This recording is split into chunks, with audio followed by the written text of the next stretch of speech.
And we are back. Mavericks Timberwolves. Game 1 gave us everything we wanted, hoped for, all of the things. It also validated a lot of the things that I was saying about the Dallas Mavericks in the backstretch of the season of just being a very scary team with just two fucking killers. Just two killers. And that was one of the things, like, I know I was really a punk and didn't have the heart to pick the Dallas Mavericks in a finals or in this postseason series. I'm still, because I don't want to continue to be a punk and just like not double down. But I'm just gonna say that like I recognize that I wasn't giving the Mavericks the benefit of the doubt that they deserve. But I'm still picking the Timberwolves. You ain't gonna come in here and get all meek in the voice and all half apologetic and still straddle the fucking fence and play. You're not gonna do that. Listener, no, we're not gonna let him do that. How Listener, did you feel? no. Though? Are you still firm on your pick? Are you still firm on your Timberwolves pick? I mean, game 1. No. What? No. But I'm gonna say that with my chest. I'm not gonna come in here and get all, soft voiced at the mic and tell you, like, I'm not gonna do that. I am concerned right now for Minnesota. Would you like me to tell you why? This is DJ Lolo. Where do you want to go? KBLX for the Quiet Storm. It's the Quiet Storm. There's Chico de Virgo out here, dog. What do you think? What do you think? What do you think of the series so far? Few things concern me. Ant has not played well for a few games now, right? Going back to the Denver series. And it's been a pretty consistent recipe of either a double with him or Dallas didn't really double. Dallas just basically zoned up. They like flooded the strong side behind him and put a lot of bodies in front of him. And the concerning part about it is they don't look like they have an answer. Like Ant doesn't have an answer in terms of how he wants to play, and or they don't have an offer Minnesota offensively to get him in spots where they can counter that. Because what he's doing is just settling for way too many long jumpers, man. Each shot he shoots gets deeper. Yeah. Well, this is the thing that I've seen, and I wrote it down. There's two things that I feel like with Ant. Ant, based on what we talked about going into the last series and why I put Luka over Ant at this particular moment, is Luka can lay in the weeds and still make an impact because he can manage a game better than anyone that probably one of the best game managers that we have in the league. And I know people are like, I know that gets a bad rap, Brock Purdy, game manager. You need game managers. And I don't think that Ant is that at this point, which is why they, like you said, they have Mike Conley there to facilitate and do all those things. And you're seeing it. That's the first thing, right? And I think that that's the bigger thing right now.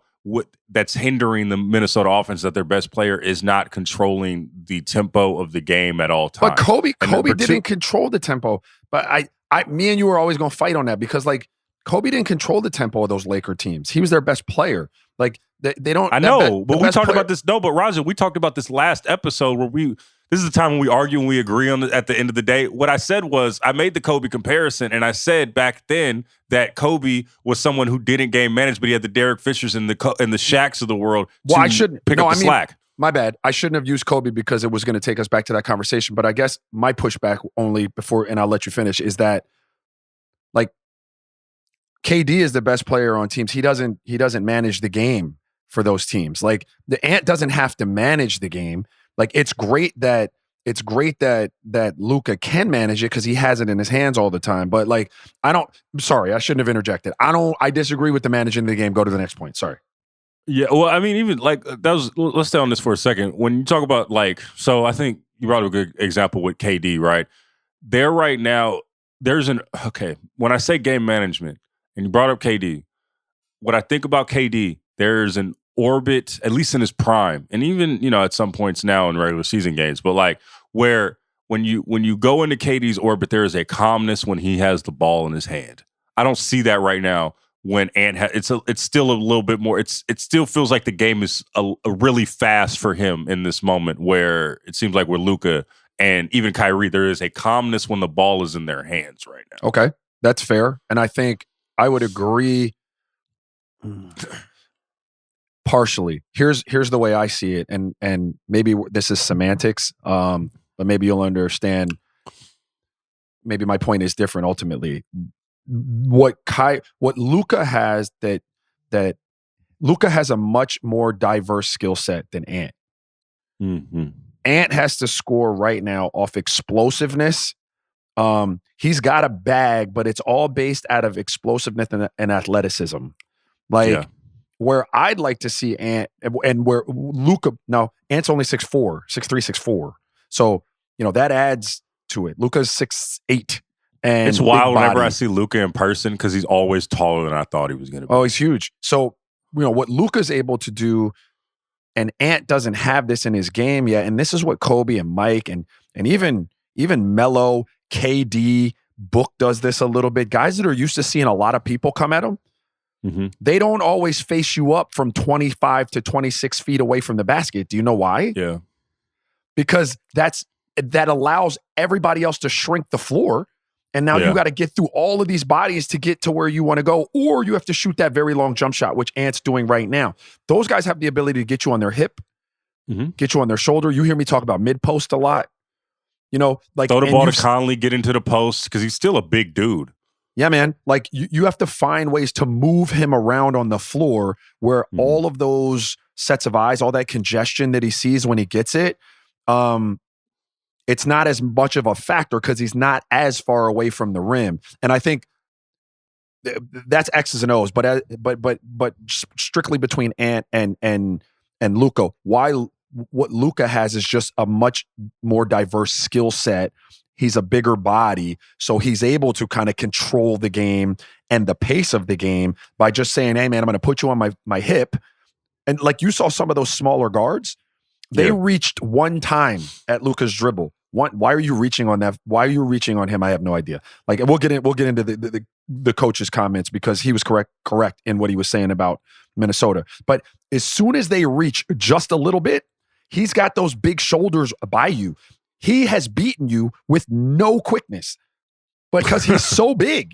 And now you can't get back in front, and he basically walks you all the way into the paint. If the big comes over, he throws the lob up. If the big doesn't come over, he gets into some sort of flow package. Like it's really simple. Ant doesn't have all of that yet. Luka is a fucking great white shark. It's wild, bro. Like it's scary when he gets into the paint and he starts talking shit. And you know what I mean? When he gets, it's just hide your kids, hide your wife, hide all of them, hide everybody. Get up out the city when Luka's here, bro.